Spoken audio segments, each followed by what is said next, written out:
ആഗ്രഹമാണ് എനിക്ക്. സ്ത്രീധനത്തെക്കുറിച്ച് ഞാൻ പറയുകയാണ് എങ്കിൽ കൺക്ലൂഡ് ചെയ്യാം.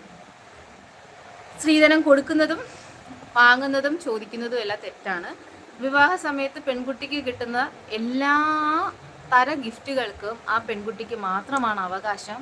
അതിനകത്ത് ഭർത്താവിനോ ഭർത്താവിൻ്റെ അച്ഛനും അമ്മയ്ക്കുമോ ഇനി പെൺകുട്ടികളുടെ അച്ഛനും അമ്മയ്ക്കോ അല്ലെങ്കിൽ ബന്ധുക്കാർക്കോ ഒന്നും തന്നെ അതിനകത്ത് അവകാശമില്ല. ആ സ്വത്തുവകകൾക്ക് പൂർണ്ണ അവകാശം പെൺകുട്ടികൾക്കാണ്. ഇനി പെൺകുട്ടികളായ നിങ്ങളോടാണ് ഞാൻ പറയുന്നത്, കല്യാണം കഴിക്കുന്ന അന്ന് തന്നെ സ്വർണങ്ങളെല്ലാം ഊരി ഹസ്ബൻഡിൻ്റെ അമ്മയും അച്ഛൻ്റെയും കയ്യിൽ ഏൽപ്പിക്കാതെ 18 വയസ്സ് തികഞ്ഞാൽ വോട്ട് ചെയ്യണം എന്നുള്ളൊരു അവകാശം നിങ്ങൾക്ക് കിട്ടുന്നുണ്ടെങ്കിൽ നിങ്ങളുടെ ലൈഫിലും നിങ്ങൾക്ക് എല്ലാ കാര്യങ്ങൾക്കും വ്യക്തമായി തീരുമാനമെടുക്കാനുള്ള അവകാശമുണ്ട്. 18 വയസ്സ് തികഞ്ഞ ഒരു കുട്ടിക്ക് ബാങ്ക് അക്കൗണ്ട് സ്റ്റാർട്ട് ചെയ്യാൻ പറ്റും.